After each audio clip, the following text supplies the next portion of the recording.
Nearly 55 years ago, American astronauts took humanity's first step on the moon. They sent a message, forever etched in history. Quote, "That's one small step for man and one giant step for mankind." Yes. Of course, for Joe Biden, one small step anywhere is more and more of a challenge, isn't it? It's time for single-floor living for Joe Biden.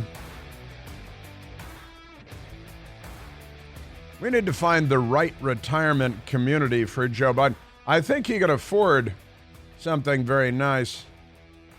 Very nice. We should help him with that, shouldn't we?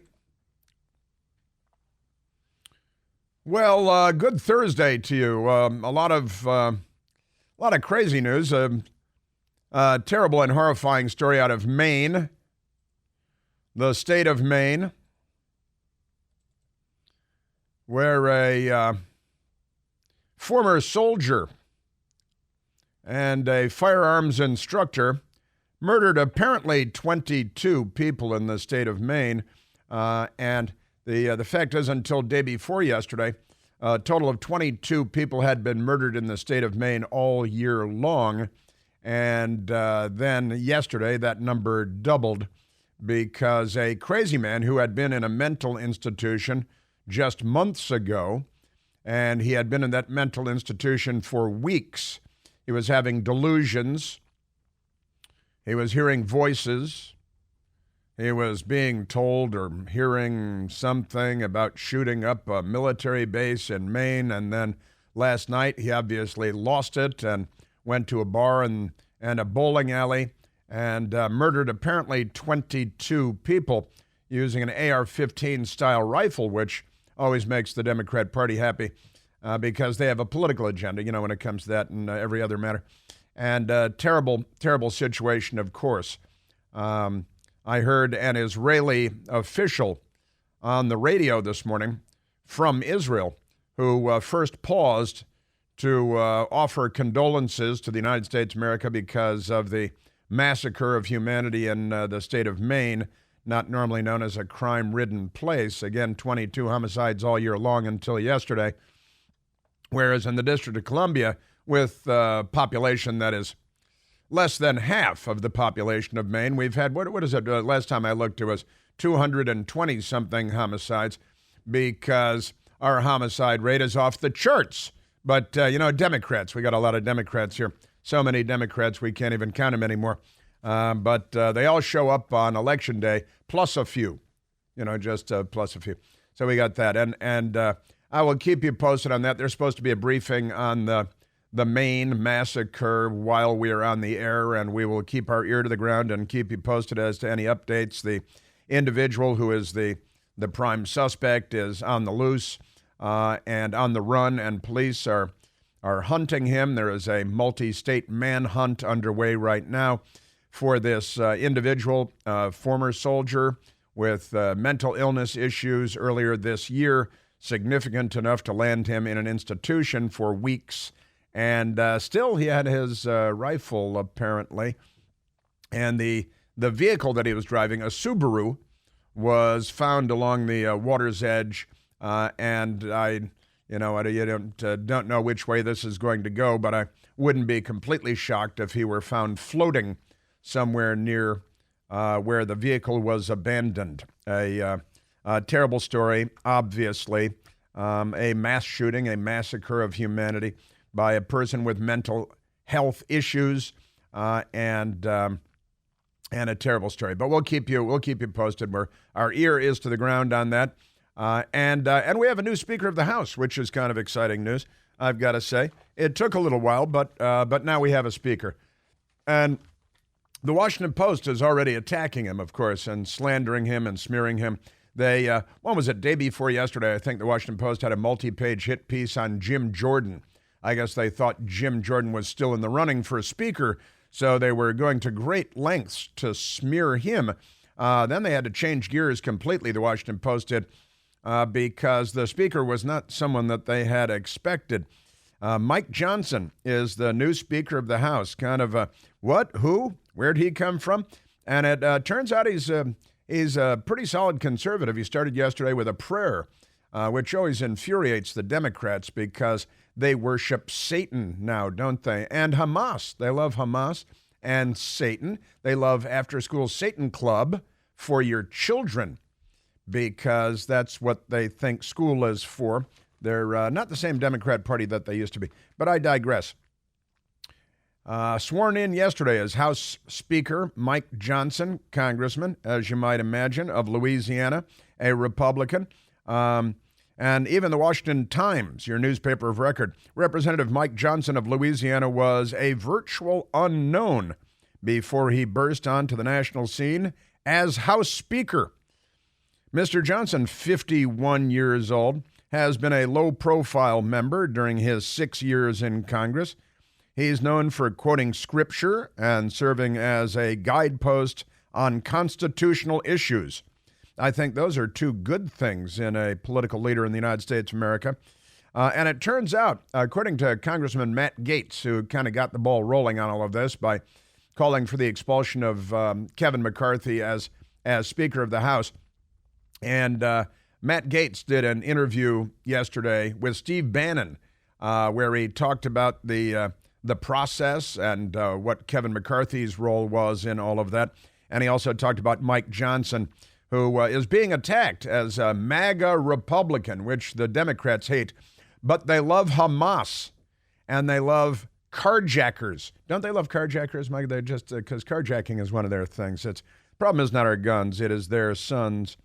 On Wednesday, he was elevated to one of the highest positions of power in the government in a whirlwind turn of events in a matter of hours.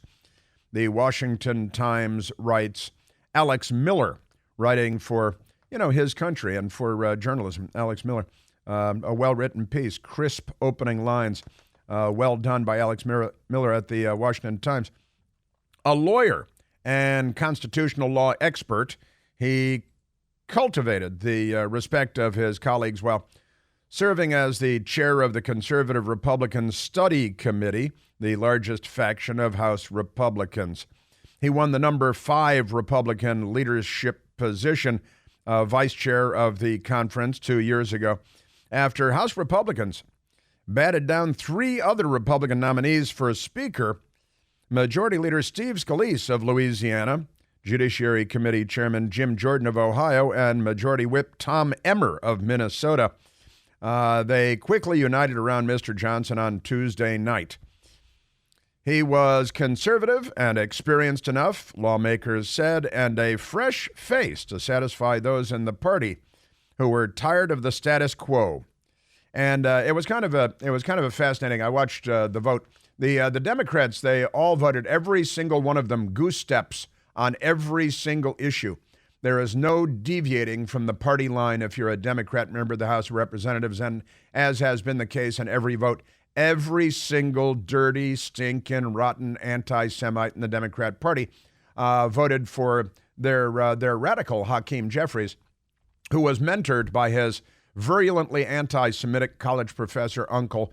That's Professor Leonard Jeffries, a famous and notorious anti-Semite, and, of course, mentor to the Democrat leader in the House of Representatives, Hakeem Jeffries. His name is Hakeem.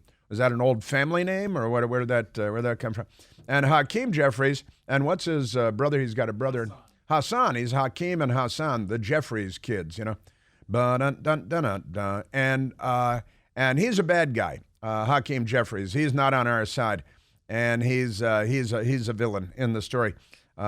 Because he's a bad guy. But we do have a Speaker of the House, and it looks good. And I do want to share with you what Matt Gaetz, Congressman Matt Gaetz of Florida, who again got the whole thing started. And we're not quite at the end game. We've got a new Speaker of the House apparently, but we've got to start passing bills now that are conservative bills and get the government business back in order by restoring what they call regular order. And that is, we have committees in Congress, and whatever your area of specialty is, the bills come out of your committees and then go to the floor for vote. And we have 12 appropriations bills, as Kevin McCarthy had promised we would do when he became Speaker, and then he didn't. So I'd like to see some regular order restored to Washington, D.C. and to the Capitol. The Democrats don't want to see that. And the media, they don't want to see that. But I repeat myself. I'd like to see the Republican Party behave as the Republican Party ought to behave. I'd like to see the Congress behave as the Congress ought to behave. And the radicals, also during the radical vote, well, every goose-stepping Democrat voted for Hakeem Jeffries without deviation because it is not allowed, period. I was talking about this last night on my show on Newsmax, and, the Republicans, every Republican voted for Mike Johnson this time, but it was the first time since we started having the speaker votes where there weren't Republicans kind of running all over the place voting for other people. And fine, turns out we don't really need a Speaker of the House every day of the year because how involved is the Congress supposed to be in your life, after all? But every Republican voted for Mike Johnson yesterday, and that was good to see. It was kind of refreshing to see. And I hope that he will be a great success as Speaker of the House. I can tell you already that he's much more articulate, which is not a heavy lift, than Kevin McCarthy will ever be. And that was welcome. And again, when he took the podium yesterday, the first thing he did was lead the caucus in prayer. And he's a constitutionalist, and he's a conservative, and the Washington Post attacking him with all kinds of smears and slurs, the worst of which, I think, according to them, is that he's a MAGA Republican, the MAGA speaker. And that's supposed to be a bad thing. If you want to make America great, they're against you at the Washington Post. They're not on your side because they don't think America was ever great, and it needs to be torn down because, I don't know, slavery or something like that, which was a Democrat Party project with the bullwhips and the rapes and the plantations and, Jim Crow laws. The Democrat Party, that's the ropes and the trees. That's the Democrat Party. That's them. But never mind that, because now they're the party of I don't know who. If you're black and you're voting Democrat, you need need to read up on a little history. I can help in that regard, I think. If you're Jewish and you're voting Democrat, you need to read the papers, but not the Washington Post and the New York Times, because, again, the front page of the Washington Post, and this has been a theme for 2 weeks now. Front page of the Washington Post, there's a big color photograph of, how would you say that kid is, a 5-year-old boy crying from behind bars with people gathered around him. And it's a little Palestinian boy. And every day, the front page of the Washington Post is about how sad it is that the Palestinians are getting their butts kicked by Israel after they launched that genocidal massacre of innocents where they decapitated people, including babies, where they raped, where they defiled dead bodies, where they proved what they were made of. And in the meantime, of course, the Democrats in the United States are cheering them on in mobs in the street. They're cheering them on the campus of the George Washington University in Washington, D.C., with a big projector praising the martyrs, and calling for Israel to be wiped out from the river to the sea, because the Democrat Party has adopted the Hamas position of destroying the state of Israel. And they'd say, some would say, oh, no, we haven't. Yes, you have. Yeah, the party has. And you see it on college campuses. Yesterday was supposed to be more than 100 college campuses with their pro-Hamas, anti-Semite rallies and marches. And, that's your Democrat Party. They're a violent mob, so often a violent political mob in the street. And now they're violent anti-Semitic. They even have Jewish, particularly young people out there, cheering the Hamas chants. This is the kind of information dominance that the left has secured in the United States of America, not just on college campuses and in the media, but more broadly in the culture. And they've made anti-Semitism mainstream and fashionable. And they got John Fetterman elected over Mehmet Oz. So that's the kind of power they have. They pulled him out of a casket, John Fetterman, and ran him for the Senate against a famous heart surgeon and TV star. And the cadaver won. You see his tweet yesterday? It's I can't read it here because it had the F word in it. They're keeping it classy, they are. Did you hear the hilarious carjacking story? The Washington, D.C. I don't know how they do it, but sometimes the Democrats make crime kind of funny. And they did it again last night.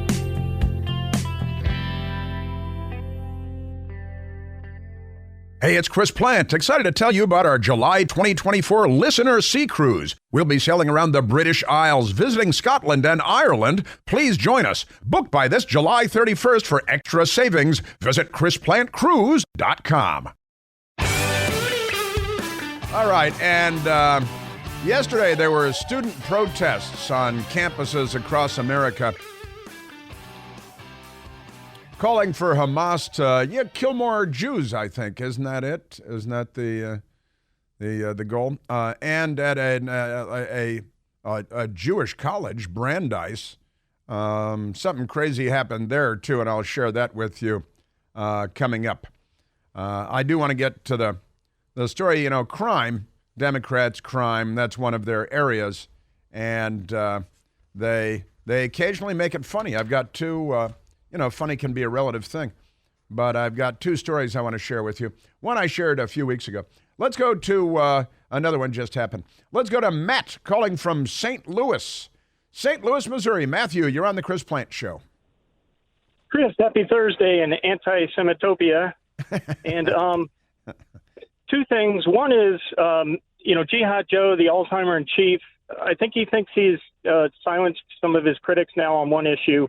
His recent trip to Israel, he had to fly east to get to Palestine, so I think now he can claim he's been to East Palestine. Very good, very good. He still hasn't been to East Palestine, Ohio. You're right.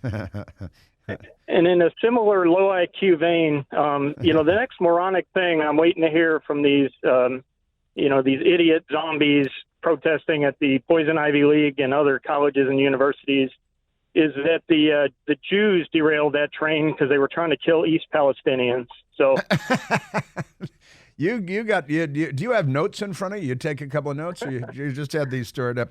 I like the Poison Ivy universities. Very good. Anti-Semitopia is funny. That's good stuff. You came loaded for bear. Well, thank you, Chris. Your shows are great, TV and radio. So keep it up. Thank you. Thanks very much, Matt. That is that is great. Now, everything is always a work in progress. We're always working to refine and smooth and polish our radio show and the television show, of course, which is we're in our 6th month now of the television show at Newsmax, The Right Squad at 10 p.m. Eastern, Monday through Friday. And I had big fun last night. Had a lot of fun last night. As a matter of fact, I got a couple of crime stories I want to share with you coming up. Local crime stories that, that just depends on your sense of humor, but they might make you laugh.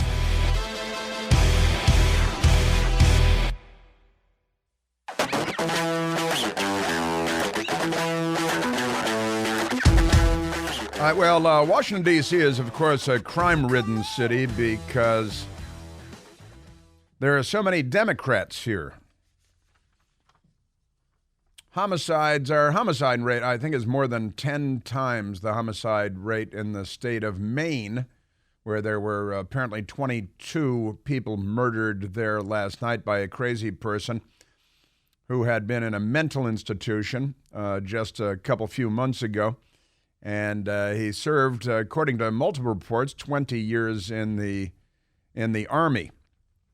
Now, the crime around here is so crazy that our homicides. They don't keep track of it in the Washington Post or anything, but I think about 225 homicides in D.C. so far this year, with a population of about 650,000 people, and Maine, with a population well over double the size of Washington D.C.'s, a total of 22 homicides this year until yesterday, when that number doubled.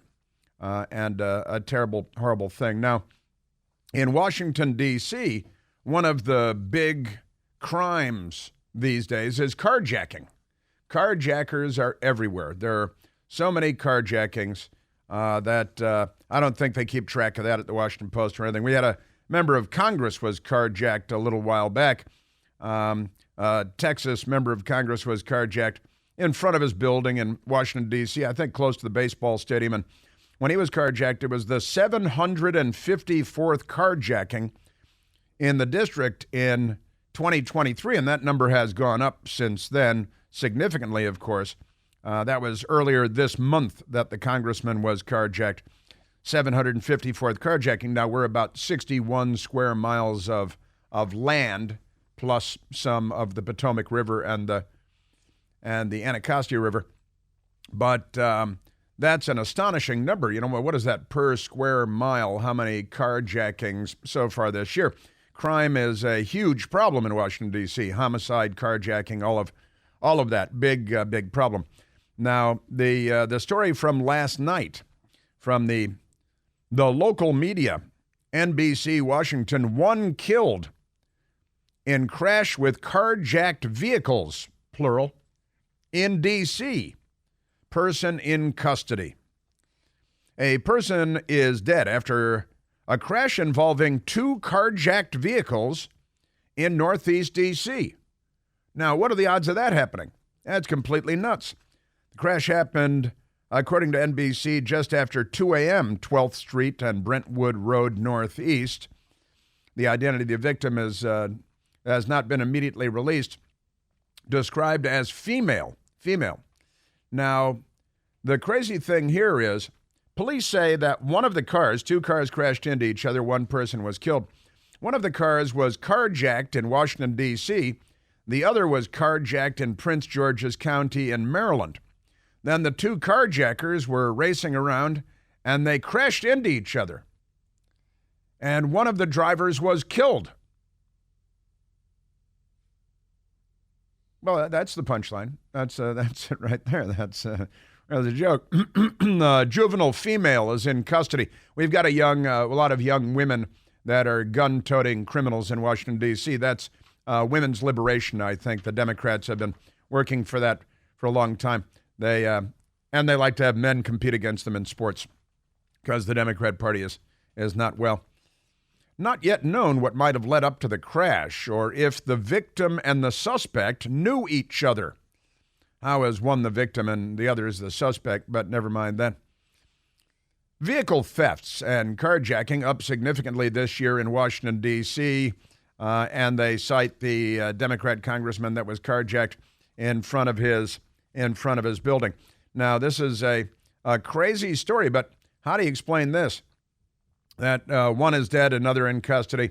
2 carjacked vehicles crashed. You got so many carjacked vehicles racing around the roads in Washington, D.C., recklessly at 2 o'clock in the morning, that they can crash into each other. Now, there might be something peculiar about this, like they knew each other and they were having a carjacking contest and, oops, they crashed into each other or they crashed into each other on purpose and it's every day's an IQ test. But there it is, 2 carjacked vehicles crash into each other. The 2 carjackers, 1 killed and 1 survives. So it's not an entirely happy story. Also, it reminded me of another story from earlier this month, just this month in Washington, D.C.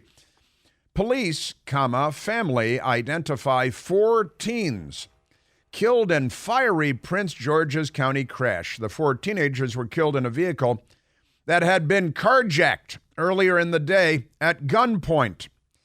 And the Prince George's County Police and family members identified 4 teenagers, the occupants killed in a fiery crash in a vehicle that had been taken in a carjacking, an armed carjacking.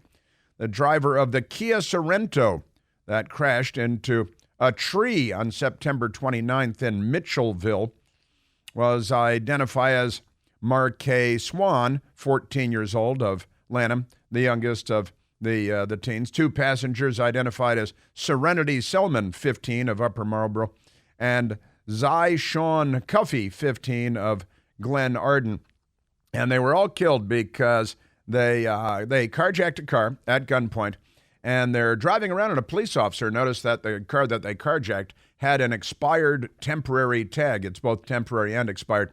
So when the police officer went to pull him over for driving a car with an expired temporary tag, they took off, racing away, crashed the car into a tree, burst into flames, big fireball. All four youths were killed. Now, what the heck? I've got to say, this is a completely crazy city that the Democrats are running. And, the problem is not our guns. It's your sons. It's your kids. And then we got the two young girls killed, one killed in the fiery crash of two different carjacked cars.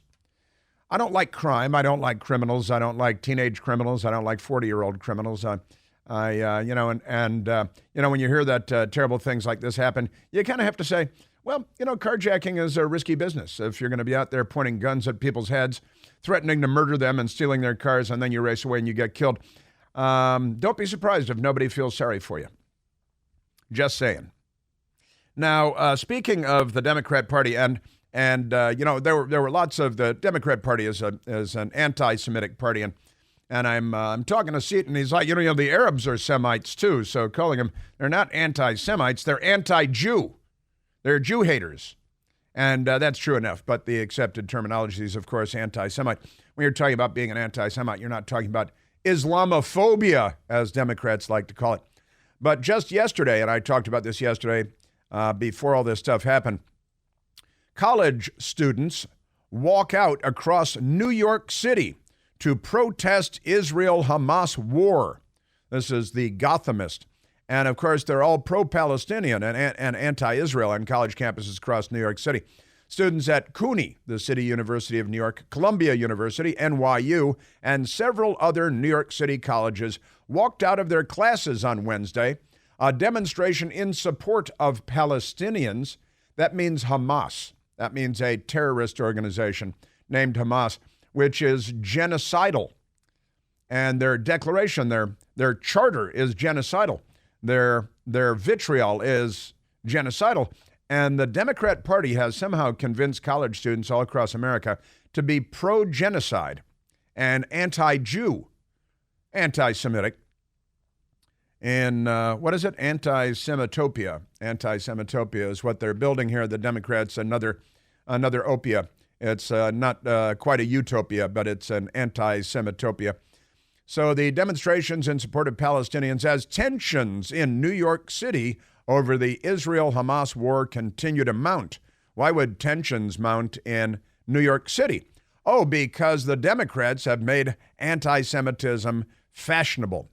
Hundreds of people gathered in front of Columbia's Low Memorial Library at 1 p.m. Wednesday, with students filling its adjoining steps and others trickling out into the broader area. About a dozen counter-protesters at Columbia demonstration waved Israeli flags from the sidelines, occasionally shouted over the main group, how dare they be pro-Western and pro-civilization, pro-liberal democracy. But the Democrats, they're against all that now. Just amazing. And, October 7th, not that long ago. But now the Democrats, they have saddled up with Hamas. And when they say Palestinians, they're not talking about Palestinians, whatever that means. That's not an actual ethnic group.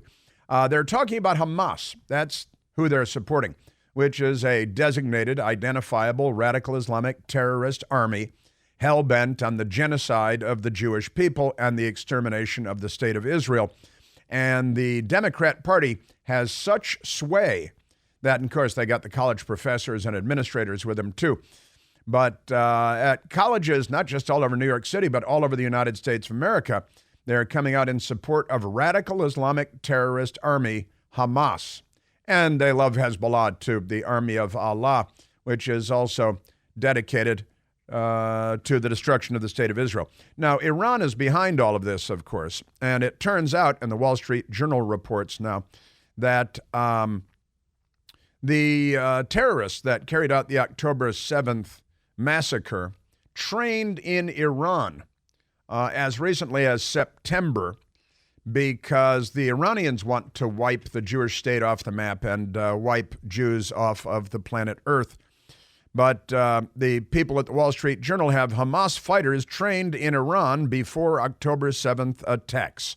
Roughly 500 Palestinian militants who have the full support of liberal Democrat college students across America. Roughly 500 Palestinian militants, that means murderous, blood-sopped terrorists, got specialized combat instruction at Iranian facilities as recently as September. And the dateline is Tel Aviv in the Wall Street Journal piece. In the weeks leading up to Hamas's October 7th attack on Israel, hundreds of the Palestinian Islamist militant group's fighters received specialized combat training in Iran, according to people familiar with intelligence related to the assault. And that is what I expect out of the Arab world and the Islamic world. But when I see what's going on college campuses in the United States of America, and yesterday I shared with you what was going on at the George Washington University here in Washington, D.C., and the projectors that were used to project words on the side of a library named for the Gelman family because they funded it, a Jewish family. And the Democrat Utes were projecting glory to our martyrs. Our martyrs. Now, they've adopted the lexicon of radical Islam, of ISIS and Al-Qaeda and Hamas. Free Palestine from the river to the sea. That means this is projected on the side of the Gelman Library at the George Washington University in Washington, D.C., after Glory to Our Martyrs. And then they accused the university of being anti-Palestinian and being complicit in the genocide, as they call it, in Gaza. Now, these are college students that think they're liberals, but they're Nazis, which is a little bit ironic, I think.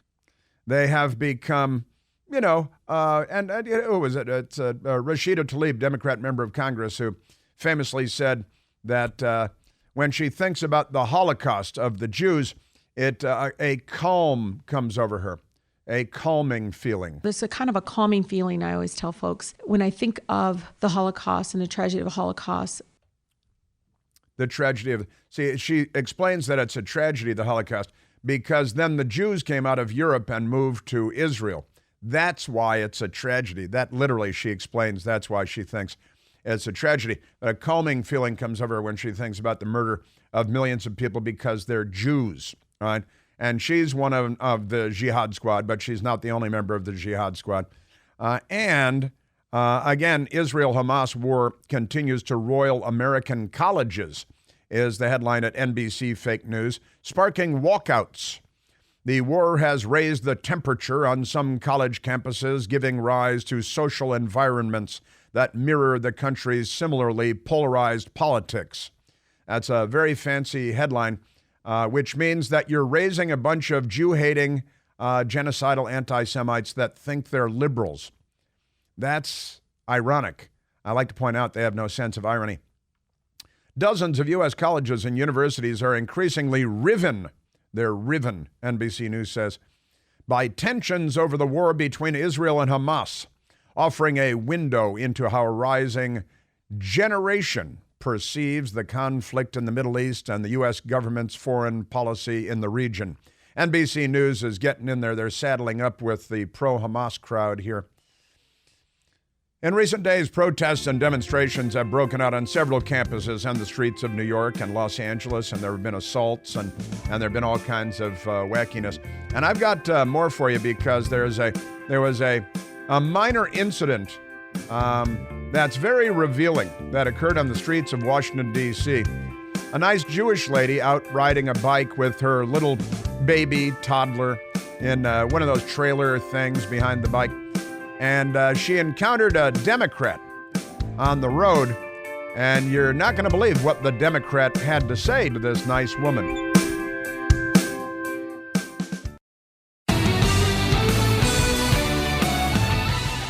A video is making the rounds of a woman who it turns out is a Jewish woman, has her little toddler child in a trailer behind her bicycle, riding the bicycle in Washington, D.C., on a fairly major road, but there's a bike lane, very clearly marked as a bike lane. And the nice lady's rolling along, and there is a man whose car is parked sideways across the bike lane. And she took it upon herself to ask him to move out of the bike lane so she didn't have to ride into oncoming traffic. The man is identified only as a Democrat. He's an African-American man, middle-aged man, got a nice, newish-looking car, and he kind of half rolls down his window like he's afraid of her or something, only half rolling down.